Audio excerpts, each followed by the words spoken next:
mind.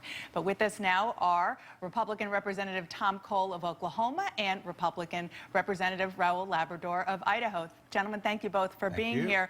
Congressman Labrador, I'll just start with you. You saw Jake Tapper's piece. Brad Podliska is a self-described Republican, says he would never vote for Hillary Clinton, but that the investigation is political. What do you make of it? Let's be clear what he said. He said the investigation turned political according to his opinion. And when he was asked specifically if the investigation was political, he said no. He said, in fact, that the investigation started properly, that they were investigating what happened in Benghazi, and that he felt that it had changed. So let's not mix this up because... But regardless, he's saying that the reason why he was upset is because it turned political. Yeah, but no matter where he just had a disagreement with the people who were doing the investigation. Remember what Watergate started with an investigation about whether the Richard Nixon administration actually had anything to do with the break-in at Watergate. It ended up being about some missing tapes. So you think it's okay to have turned... No, I don't think well, that's what they found out. They've been asking questions about what Hillary Clinton did. They asked her for her emails. She wouldn't deliver the emails, and they didn't know why they didn't deliver the emails. They didn't know if there was a smoking gun in there or anything, so they turned their attention to that.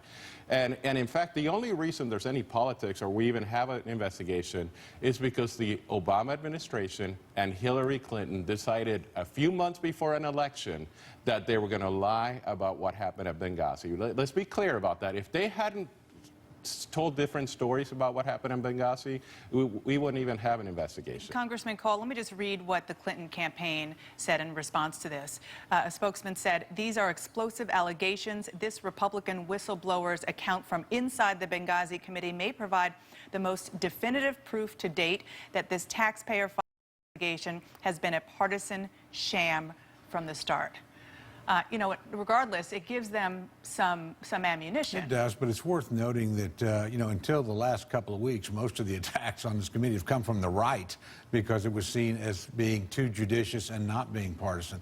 Frankly, you know, this is one where you have to look at the committee chairman and look at what he's done and make a judgment. Trey Gowdy is a person of absolute personal integrity. The fact that he's not here and Raúl and I are is a pretty good indication he's not trying to exploit this to advance himself in any way. He's interviewed multiple witnesses, I think 7 eyewitnesses, 41 witnesses that nobody else has done. And you know, I think he's conducted himself well. He'll be under extra scrutiny going forward, but I think at the end of the day, the committee's work will stand or fall on its own, but I have a lot of confidence in Trey. Okay, so let's talk about the story that gave me a lot of blisters on my feet running after you both this week, because there is a big void in the leadership of the House. We'll start with you, Congressman Cole, on this. After Kevin McCarthy dropped out, you and others were pleading with Paul Ryan, now the Ways and Means Chair, of course, the former vice presidential candidate, to take the job. He doesn't want the job.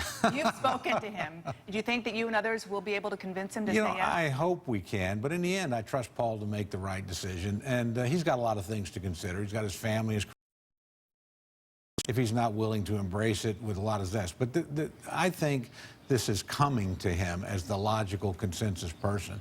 And having served on his committee, having known him and his family for many years, particularly on Wise family, I just have enormous confidence it's the right man at the right moment. But again, whether or not he chooses to do that's up to him. Congressman, I know you and your fellow members of the House Freedom Caucus, you have endorsed Daniel Webster, Congressman from Florida, former Speaker of the House there. You continue to do so. If Paul Ryan does decide to come in, could you ultimately see yourself and selves as a group backing Paul Ryan? You know, Paul Ryan is a friend. He's been very good to me the last 5 years that I've been in Congress. We have a close relationship. We have worked on a lot of issues. I spoke to him just on Friday about this.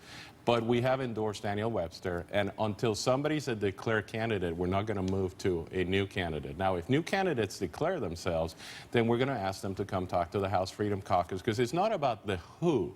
It's about the what. What are we going to do in the House to change the culture? What are we going to do so we can get 247 Republicans together on the same page? What are we going to do so every member of the conference feels like they're actually valuable and they're doing the things that they need to do? You know, and Congressman Cole, Congressman Labrador and his colleagues in the caucus, Freedom Caucus, they've been very openly frustrated, even had a lot of animosity towards your friends in the leadership. John Boehner is a very good friend of yours, so is Kevin McCarthy. Do you think that their points and their sort of concern is valid? Yeah, I do. Look, I think there's a lot of concern about the rules, and I think we're always willing to relook at those, and when we should. I actually think this process, as chaotic as it looks from the outside, and as difficult as it's been for some individuals, it's probably been a pretty healthy one. Right now, you think that the chaos is healthy? Yeah, I actually do, because I think a lot of things are being aired that probably needed to be aired. I'm proud of the Speaker for the actions he took. He saw the need for new leadership. I'm proud of Kevin McCarthy to say I'm not the one. We'll work it out. In the meantime, look, John Boehner remains Speaker while the process goes underway. And if my friend Paul Ryan decides to run, I think ultimately he'll win. But if not, it's not like we're going to be without a Speaker. I mean, the longer this goes on, the longer John Boehner's tenure lasts, which is something he doesn't want.